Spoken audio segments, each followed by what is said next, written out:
Então, relembrando o que acontece quando ocorre um cache miss. Então, primeiro, se tiver um cache hit, a CPU ela vai continuar normalmente, porque ele vai tomar um ciclo de clock para acessar a memória cache L1, ele vai ler esse dado no registrador e ele vai partir para a próxima instrução.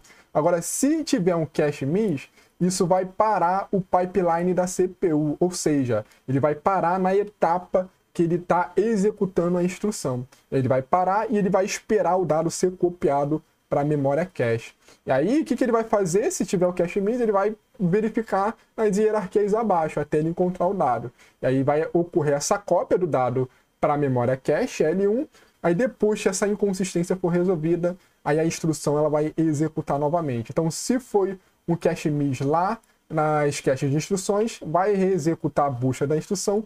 Caso contrário, se for lá na cache de dados, ele vai acessar novamente o dado. Então, ele vai ter mais um ciclo, vai repetir o ciclo, né, a etapa para fazer esse acesso ao dado.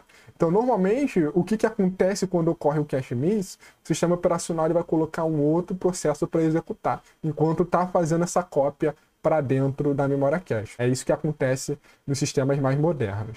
Então, resumindo como funciona o mapeamento direto. Então, aqui a gente vai ter algumas fórmulas para a gente estar obtendo algumas informações. Então, a primeira aqui é o comprimento do endereço, que seria o endereço da memória principal. O endereço da memória principal ele foi dividido nesses dois campos, como a gente viu na imagem anterior.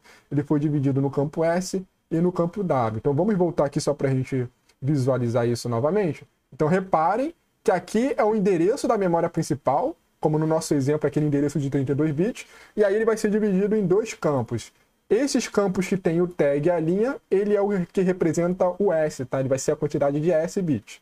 O que representa a palavra, ele é a quantidade de W bits. Então, o S bits, ele vai ser formado pela linha e pelo tag. A quantidade de bits somente para a linha vai ser esse valor R. E aí, como é que a gente vai calcular o campo de tag? Vai ser o S menos R, tá bom? Então, aqui, utilizando essa notação, essa terminologia, como é que a gente vai calcular as informações? Então, o endereço ele vai ser S mais W bit. Ele vai ser o endereço completo da memória principal. E aí, quantas unidades endereçáveis a gente vai ter na memória principal? Vai ser 2 elevado à quantidade de bits do endereço, que é 2 elevado a S mais W.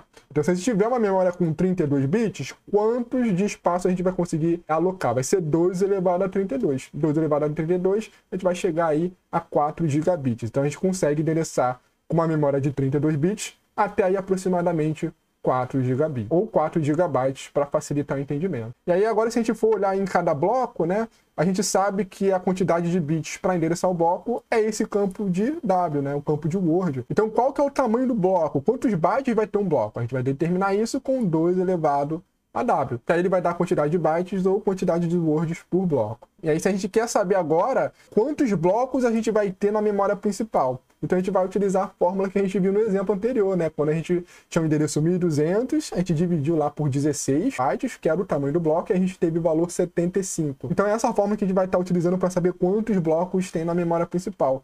A gente vai pegar a quantidade de unidades endereçáveis na memória principal, que é 2 elevado a S mais W, e vai dividir pelo tamanho do bloco, que vai ser 2 elevado a W. Então esse 2 elevado a S, ele vai dar para a gente a quantidade de blocos que a gente vai ter na nossa memória. Então a gente vai conseguir endereçar blocos de 0 até 2 elevado a S menos 1.